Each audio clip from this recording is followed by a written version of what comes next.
Hello everyone. In today's lecture, we will see some practice questions based on indefinite integrals. Right. In the last lecture, we had seen theory portions of indefinite integrals. Now, in today's lecture, we will see how to apply the concepts and approach the questions. Right. So we will start from question number 1 and discuss till question number 6 in this lecture. The images used in our slide deck are for educational purposes only. We respect the intellectual property rights of the original creators and owners of these images. If you are the owner of any of the images used in this deck and have any concerns or issues, please contact us at sathi@iitk.ac.in and we shall remove the images. So let's start with question number 1. It says if integration of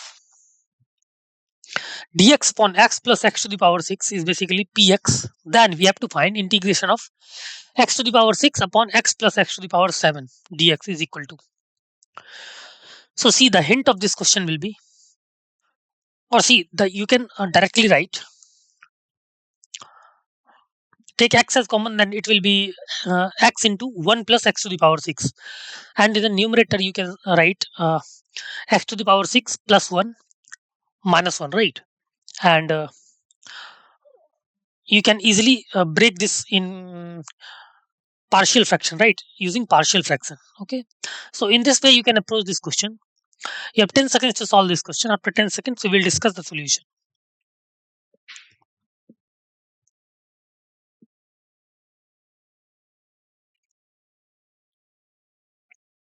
Okay, let's move to the solution part C. We have to find basically I, which is equal to integration of x to the power 6 upon x plus x to the power 7 dx. Now, as we have discussed, it can be written as integration of x to the power 6 upon x into 1 plus x to the power 6 dx. Now, numerator is x to the power 6, which can be written as 1 plus x to the power 6 minus 1 upon, in the denominator, it is x into 1 plus x to the power 6 dx.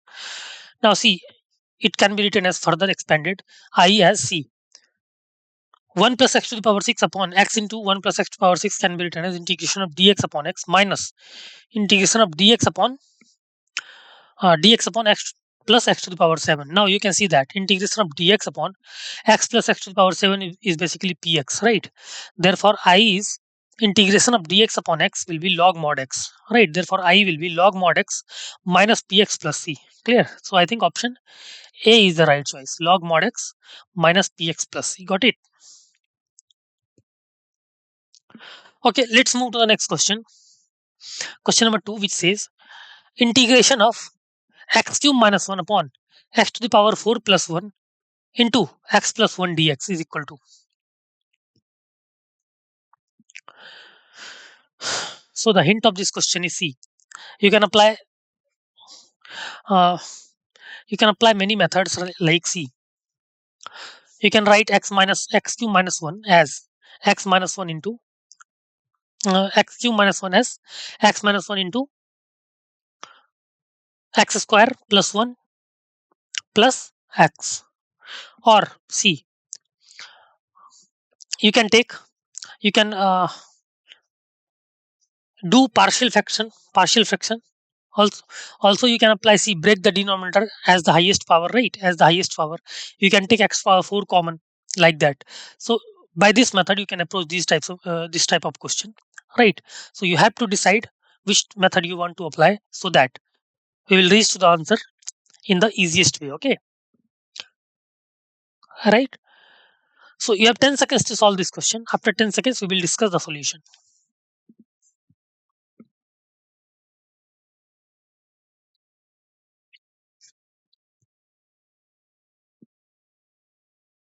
Okay, let's move to the solution part C.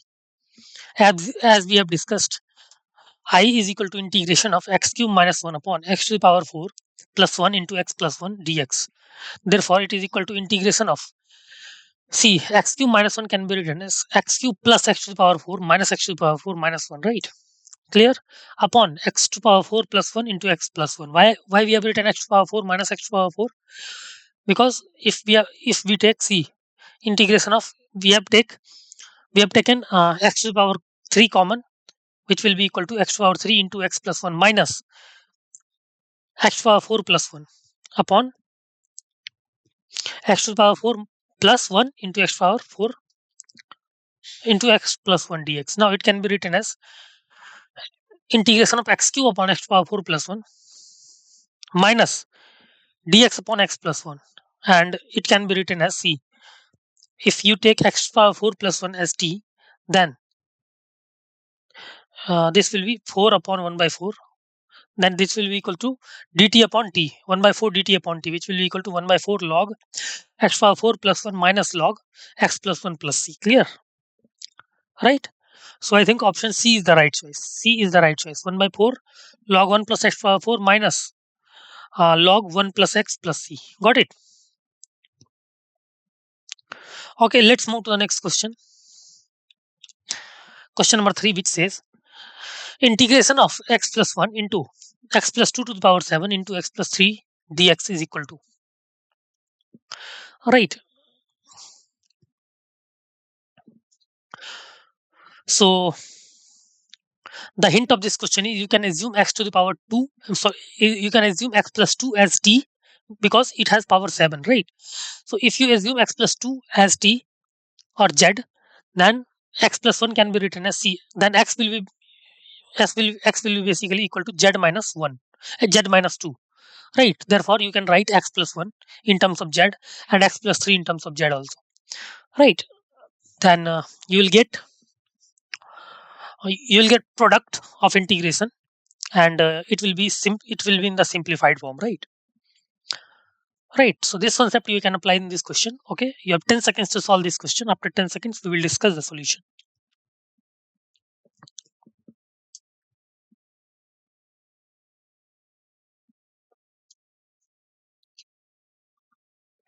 Okay, let's move to the solution part C. We have integration of x plus 1 into x plus 2 to the power 7 into x plus 3 dx, right? So you can put x plus 2 equal to t as we have discussed. So x is equal to t minus 2. Therefore, dx will be equal to dt, right? Now, if x plus 2 is t and x is t minus 2, then x plus 1 can be written as t minus 1 into t to the power 7 into t plus 1 dt. Therefore, integration of t square minus 1 t to the power 7 dt, which is equal to t to the power 9 minus t to the power 7 dt, right? Now it can be easily integrate, which is equal to 10 to t to the power 10 upon 10 minus t to the power 8 upon 8 plus c. Now put t is equal to x plus 2. Therefore, it will be equal to x plus 2 to the power 10 upon 10 minus x plus 2 to the power 8 upon 8 plus c. Right. So I think option A is the right choice. A is the right choice. X plus 2 to the power 10 upon 10 minus x plus 2 to the power 8 upon 8 plus c. Got it? Right. Let's move to the next question. Question number 4, which says that we have to solve the integral dx upon x square into x to the power 4 plus 1 to the power 3 by 4. Clear?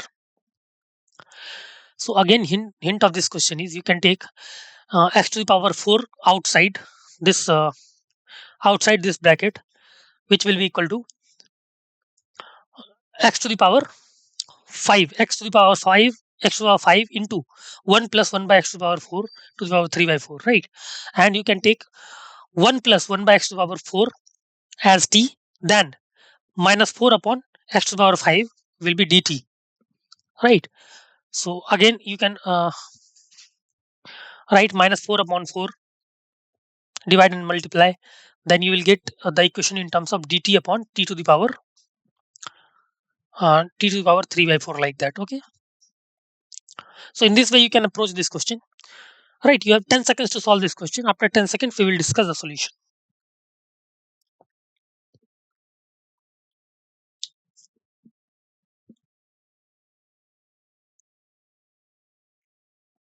Okay. Now integration of dx upon x square plus x square into x to the power 4 plus 1 to the power 3 by 4, which is equal to integration of dx upon, as we have discussed, we have taken x to the power 4 common, right? So it will be x to the power 5 into 1 plus 1 by x to the power 4 to the power 3 by 4. Now put 1 plus 1 by x to the power 4 is equal to t to the power 4. Now on integrating both sides, on differentiating both sides, you will get minus 4 upon x to the power 5 dx is equal to 4t cube dt, which is equal to dx upon x to the power 5 is equal to minus t cube dt, right? Hence the integral Hence the integral becomes integration of minus t cube dt upon t cube, which is equal to uh, minus of integration dt, right, which is equal to minus t plus c. Now let's put the value of t, which is uh, 1 plus 1 by x to the power 4 to the power 1 by 4, right. Hence the integral will become minus of 1 plus 1 by x to the power 4 to the power 1 by 4 plus c, which is equal to minus of x to the power 4 plus 1 upon x to the power 4 to the power 1 by 4 plus c, right. So I think option D is the right choice. D is the right choice. Got it? Minus of x to the power 4 minus of x to the power 4 plus 1 upon x to the power 4 to the power 1 by 4, right. Got it? Now let's move to the next question, question number 5, which says if integration of sine x upon sine of x minus alpha dx is equal to ax plus b log sine x minus alpha plus c, then the value of a and b is, right. So hint of this question is, see, you can apply the methods as you can break sine x minus alpha as sine x cos alpha minus cos x sine alpha, like that. Clear? Or you can take sine x, you can write sine x as sine x minus alpha plus x plus alpha, x plus alpha, like that, right. So in this way you try to break the terms so that the integration becomes integrable, right. And the integration you will find, the final answer you will find will be in the form of this, and by comparing the answers you will get the value of a and b, right. So in this way you try to approach this question.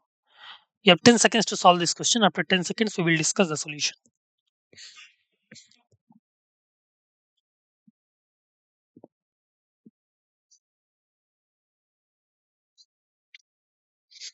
Okay, let's move to the solution part C. I is basically integration of sine x upon sine x minus alpha dx, right. So what we have done, we have put x minus alpha is equal to t, right. We have put x minus alpha is equal to t. Therefore dx will be equal to dt. Therefore, see, if we would have directly break that in the denominator, right, then we will not be able to break it in the form of partial fraction, right, because fraction can be broken by the help of numerator itself, right. Because see, if a plus b upon a can be written as 1 plus b by a, right, but a upon a plus b cannot be broken in this form, right, cannot be broken in this form. Therefore, that's why we have taken x minus alpha as t, right. So I can be written as integration of sine t plus alpha upon sine t dt. Therefore, it can be written as sine t cos alpha plus cos t sine alpha, right. So after simplification you will get cos alpha dt plus sine alpha into cos t upon sine t dt. Therefore it is equal to cos alpha t plus sine alpha cos sine alpha log sine t plus c. Therefore it is equal to x cos alpha plus sine alpha log sine x minus alpha plus c, right. So after comparing you will get a as cos alpha and b as sine alpha, right. A will be cos alpha and b will be equal to sine alpha, right. So I think option B is the right choice. Cos alpha and sine alpha. Got it. So let's move to the next question. Question number 6, which says we have to find integration of fx upon log sine x dx, and the integration we will get will be of the form log sine x plus c. Then fx we have to find fx. What will be fx? Okay. So the hint of this question is you can easily see that integration of this one will be equal to is given as log sine x, right. Then fx must be the differentiation of this one, right. Fx must be the differentiation of this one, so that the term will be suppose g dash x upon g dash will be equal to integration of g dash x upon g dash x dx upon gx will be equal to log gx plus c, right. You can easily visualize, right. Once you will see the terms, you can easily observe that, right. So in this way you can approach this question. You have 10 seconds to solve this question. After 10 seconds we will discuss the solution. Okay.